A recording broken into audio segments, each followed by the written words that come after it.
अस्सलाम वालेकुम, welcome to my YouTube channel हमारा पाकिस्तान। वीडियो देख रहे हैं आप जिसके अंदर मरियम नवाज शरीफ शजरकारी मुहिम के अंदर एक पौधे को पानी दे रही हैं और मिट्टी डाल रही हैं, लेकिन वो इस तरह से बैठी हुई हैं कि शायद उन्हें डर लग रहा है कि कहीं वो अंदर गिर ना जाए। तू समझा? हाँ। बज़ाहिर तो ऐसे ही लग रहा है, शायद आपको भी ऐसा लग रहा हो।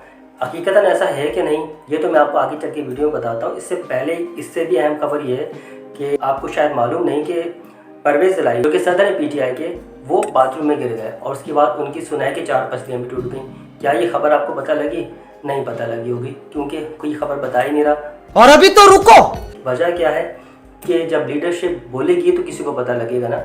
लेकिन PTI की लीडरशिप का हाल ये है कि वो तो सिर्फ ट्विटर के एक आध मैसेज करके आवाम को इमोशनल कर देते हैं और उसके बाद खामोश हो जाते हैं कि हमने अपना हक लेना है। लेकिन हक कैसे मिलेगा? ट्विटर पे तो कभी हक नहीं मिल सकता।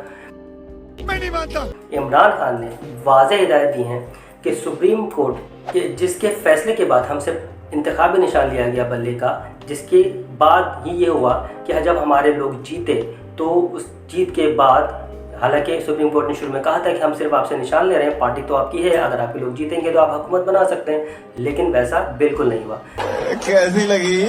क्या हुआ? एक आज़ाद हैसियत के अंदर उन लोगों ने इलेक्शन लड़े। इलेक्शन लड़ने के बाद जब बात आई मखसूस नशिस्तों की, तो वो मखसूस नशिस्तें भी उनको नहीं मिली। क्यों? क्योंकि उनका आज़ाद हैसियत के अंदर लड़वाया गया। तो अब जब इमरान खान ने कहा है इन रहनुमाओं से PTI के कि वो इमरान खान के नाम पर वोट लेकर असेंबलियों के अंदर बैठे हैं और आवाम चीख रही है कि हमने आपको वोट इसलिए दिया था कि आप इमरान खान का साथ देंगे और इमरान खान के नज़रिए को लेकर चलेंगे, इसके लिए ज़रूरी है कि इमरान खान को भी बाहर लाया जाए। लेकिन इमरान खान सिर्फ ये बात कर रहा है कि मुझे बाहर लाने के लिए सुप्रीम कोर्ट के बाहर एहतजाज ना करो, सुप्रीम कोर्ट के बाहर एहतजाज करो बार बार कंटिन्यूसली, इसलिए कि वो चाहता है कि जो मैंडेट हमारा चोरी हुआ है वो हमें वापस मिले। और मुसलसल एहतजाज करने का मकसद ये नहीं है कि वहाँ पर आपको वो बाहर आके ऐलान करेंगे ठीक है ये मैंडेट आपका हो गया। उससे होगा ये कि वो केसेस जो कि अभी सुने नहीं जा रहे, प्रेशर डालेंगे। अवामी राय जब मजबूत होगी इस मामले में तो सुप्रीम कोर्ट में प्रेशर बनेगा और प्रेशर बनने के बाद वो केसेस सुनेंगे। इमरान खान ने वाज़ेह कह दिया केसेस सुनते हैं, हमारे हाथ में फैसला आता है तो हम जीत जाएंगे, अगर कानून के मुताबिक फैसला नहीं आता, हम हार भी गए, तो हमारे पास ऑप्शन होगा बाहर निकलने का, आवाम के सामने एहतजाज करने का कि हमने कानूनी रास्ता अख्तियार किया लेकिन हमें इंसाफ नहीं मिला और हम एहतजाज के ज़रिए अपनी उस चोरी किए हुए मैंडेट को वापस लेना चाहते हैं। ये तो आवाम सब जानती है कि 8 फरवरी 2024 को हुआ क्या था।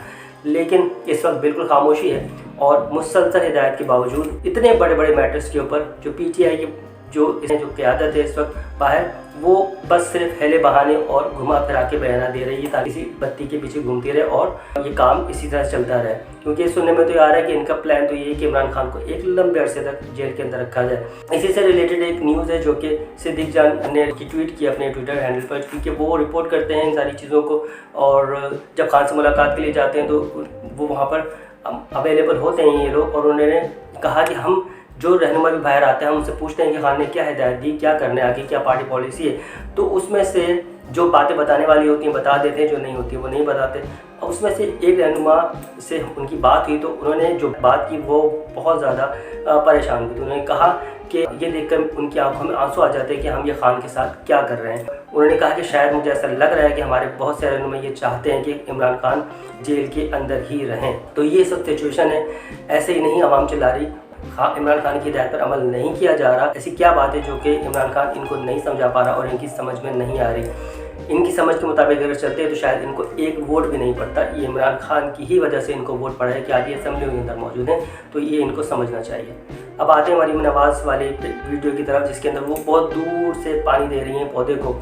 खौफ है कि शायद वो अंदर न गिर जाए, लेकिन ये किसी तरह का खौफ नहीं है, ये सिर्फ ख्वाहिश है कि उनका पाँव ज़मीन पे ना पड़े। क्योंकि इन हुक्मरानों पाकिस्तान का तो वो हाल कर दिया है कि यहाँ पे तो दूध की नहरें बह रही हैं, इनके सीने चौड़े हैं। लेकिन इस वक्त हाल ये है कि डोनाल्ड ट्रम्प का जो अभी प्रीवियस डेज के अंदर एक बयान आया जिसमें उन्होंने कांग्रेस के सामने बयान दिया कि हम पाकिस्तान और ईरान पाइपलाइन को किसी सूरत मुकम्मल होने नहीं देंगे, ये हमारी रेड लाइन है और अगर पाकिस्तान ये सब कुछ करता है तो उसका उनको खामियाजा भुगतना पड़ेगा। और साथ साथ ये कहा कि अगर पाकिस्तान ये काम कर भी लेता है तो पाकिस्तान उसके लिए फ़ंड्स कहाँ से लाएगा, यानी कि फ़ंड भी उन्हीं ने देने। तो हमारा तो हाल ये है कि हमें इस तरह से लोग ट्वीट कर रहे हैं कि वो कह रहे हैं कि या तो तुमने ये काम नहीं करना, अगर तुम कर भी लोगे तो तुम्हारे पास तो पैसा ही नहीं कि तुम इसको कर सको।